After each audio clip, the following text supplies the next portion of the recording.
It all started with a small SaaS company in Finland. Today, it's used in over 80 countries around the world. The journey, anything but easy. Lessons learned, key insights, hard-earned experiences. This is the founder's point of view. Welcome to Founder's Point of View podcast. In this episode, we will talk about strategy. Yes, we are going to talk about that, what you need to have when you start your first business, and what you should have in a strategy, in your strategy, and what you need to take into account to have a strategy to have a healthy and feeling good business, feeling business. Exactly. I've been involved of so many strategy workshops during my career, and some of those times they are just some kind of buzzwords, or it doesn't mean anything. We are just discussing about vision and so on. But I've learned that if you take that seriously and you really participate in those workshops and you really contribute and so on, you will always learn something. It feels really good, and you will definitely have clearer future in terms of vision and mission and things like that. And those things, vision and mission, are usually the things to start with. Or what do you think, Jona? Yeah, absolutely. I think that the strategy is like a well-designed, a planned strategy is a playbook for the whole company. That if you have done it well, everyone at your company knows what to do next and where the focus should be. But before you can do a good strategy as a from the founder's point of view, you should have the founders and the owners strategy, and this is important to do before, because you cannot do good business strategy without having the owner strategy first. That's actually really good point, because depending on your owner strategy, the future and the possible vision can be like really you need different vision if you are going to build up the global 100 million business compared to like local about profitable, nice workplace for you and your co-founders and other colleagues. So that's really good point. You should definitely start with owner strategy.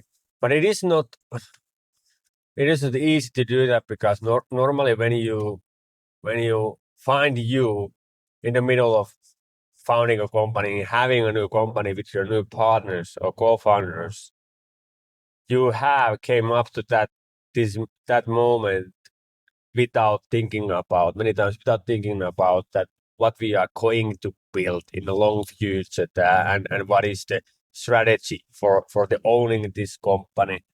And many times it is someone who is having the personal mission and personal understanding of the market problem which they are solving, and these kind of people are more likely want to focus on solving the problem than owning the company and having some plans for the owning the shares of the company. And also, for example, our cases, we have many different kind of personal reasons and the personal visions to join the company. Why, for example, you, Perttu, Arttu, and me, everyone is having a little bit different angle and a point that why we joined. And for someone, it was just a nice side hustle. Yeah. For someone, it's just a way to do work a little bit more free. For someone, it is just to have a great company together with great friends and so on. So, and for example, us, we didn't we didn't talk about the owner strategy and the that's true. That's true. That's exactly how it was. We had like own strategy. Every one of us had like own little owner strategy. We didn't have like common strategy.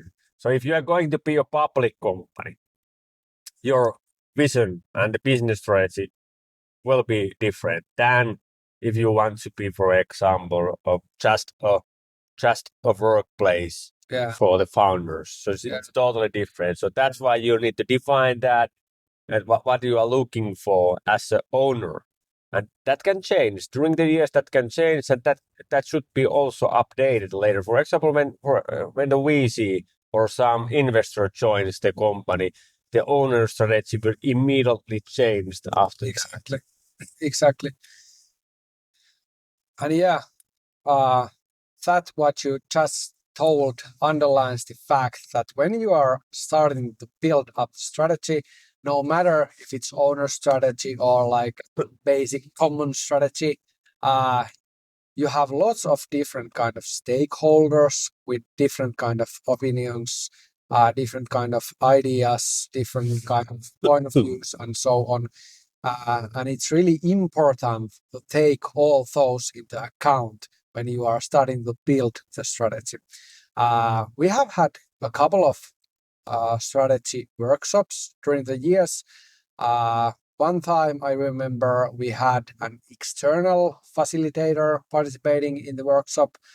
And one time, actually last time we did that, it was you as CEO doing the facilitating work, because I think that there are lots of different things on the table and someone has to be the one who says the final word and does the kind of final decision. What do you think about that, and how does it feel for you as a facilitator last time?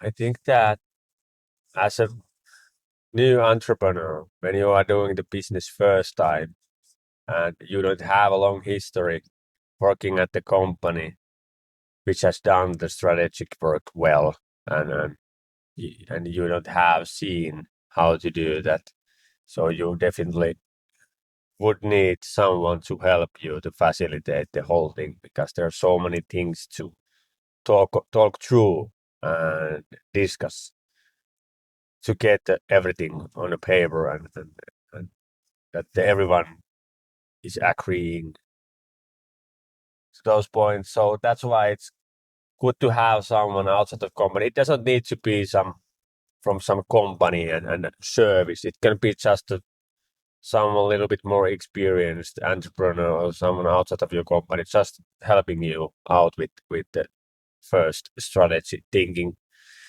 And that's why we have used them. And I remember that when we started, I had a very, very clear picture in my mind of what we should do and what we are going to do, but I was not able to talk that out and to get that understanding for everyone else.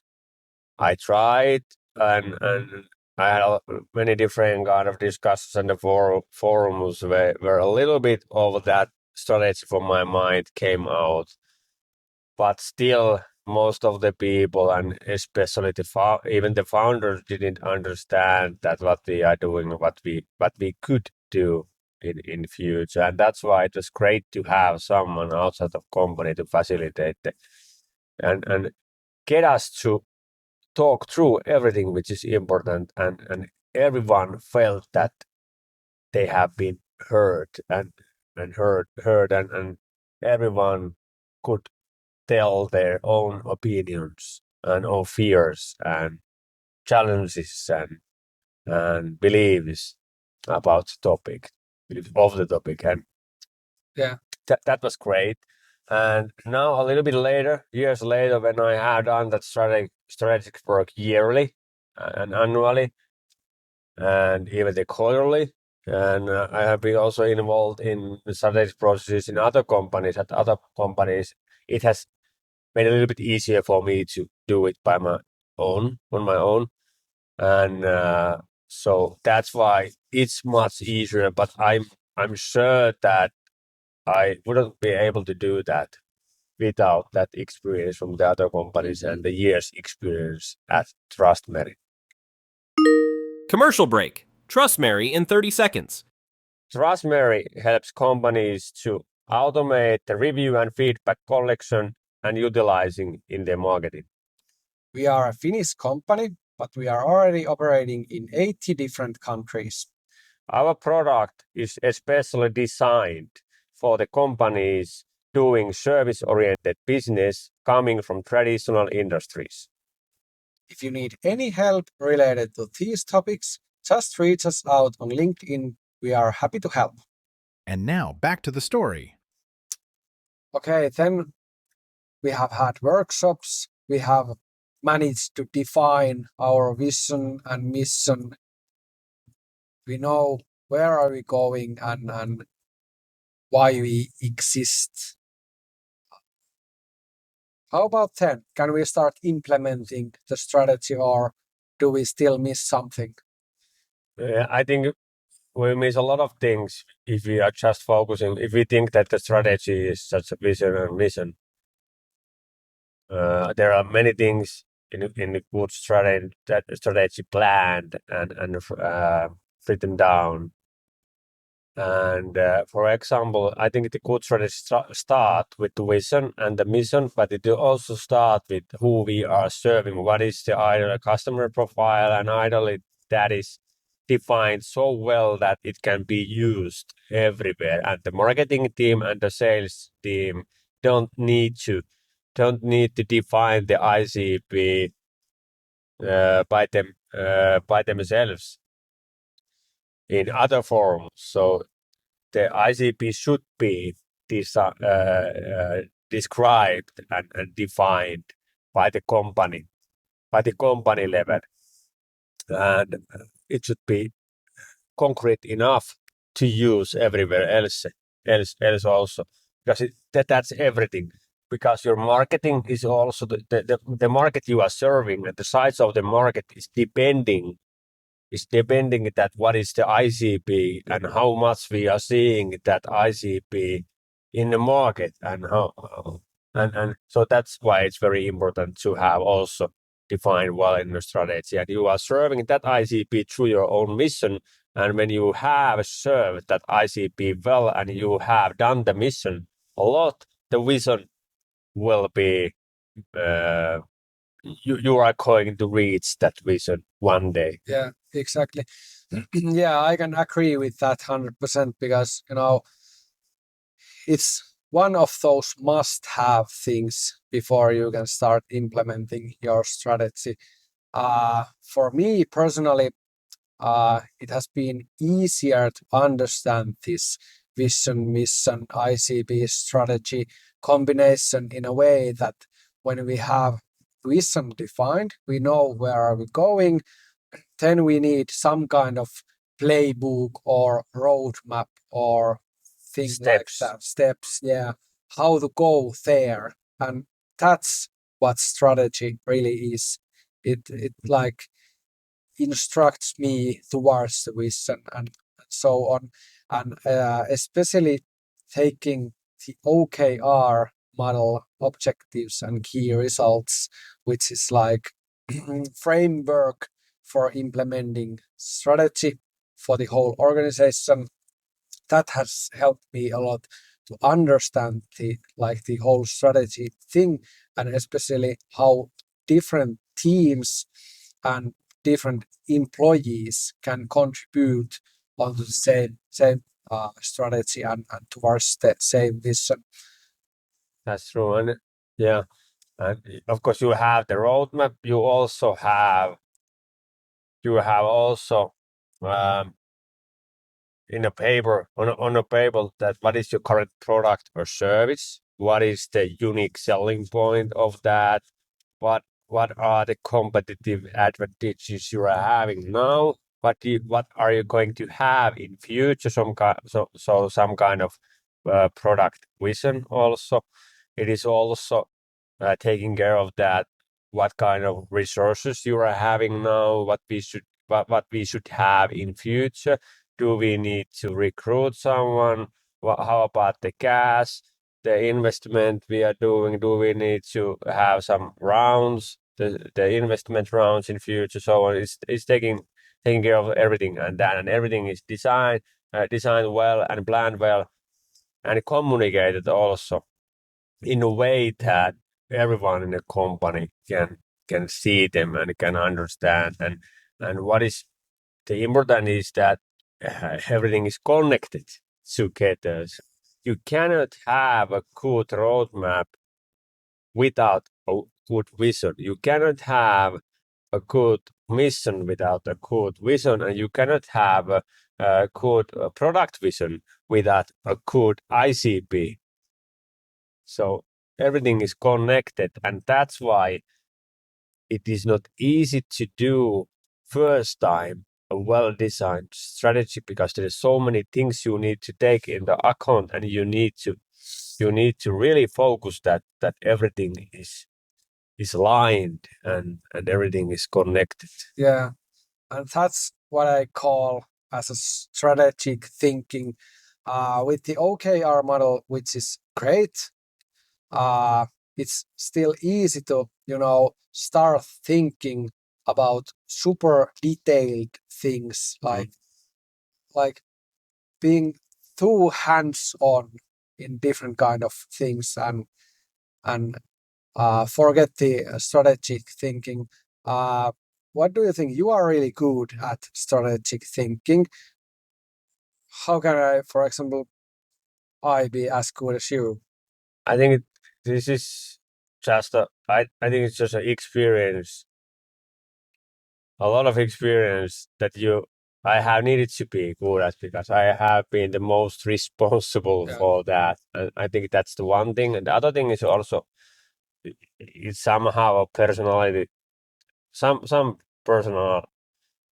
people have a personality to have that kind of vision-minded thinking. So I have always think about through the vision. I always want to have some kind of vision before thinking about the steps. So it is coming pretty automatically. And in the business world, that's good that you have that ability to think vision-centric way. Yeah, that's actually really good point, because I recognize that personally I am more like hands-on guy and so on, and I think that's really good, like we have discussed also here, that we should have different kind of founders and different kind of employees and so on, and it's really important that when you are doing strategic work, you have to have some kind strategy thinking, but also hands-on guys board and so on. But I still think that the one who's facilitating the strategic workshops should be also able to think strategically, right? Yeah, that's true. It is making a lot easier if you have someone inside the company, and ideally in the future, through all the experience you gather together, everyone of the founding team can do the strategic thinking and can help other teams to have those team level strategies also implemented well. Yeah, exactly. That's cool. Exactly. All right. I think that's good episode, like small episode about strategic. We're gonna have a separate episode about the OKR in future. Yeah, definitely. Great idea. All right. Should we wrap up? Well, like 3 main things to take into account. Yeah, let's wrap up the main things. I think the first thing is that you first, before doing a great business strategy, you need to have the owner strategy. Yeah. And then second, take all the like relevant stakeholders on board and make sure that they can tell what they think and tell all their ideas and so on. and use, for example, some external facilitator to do that to get it done well. All right, that's all. Thank you for watching, and please Listening. remember, like, share, subscribe, and so on. See you. See you.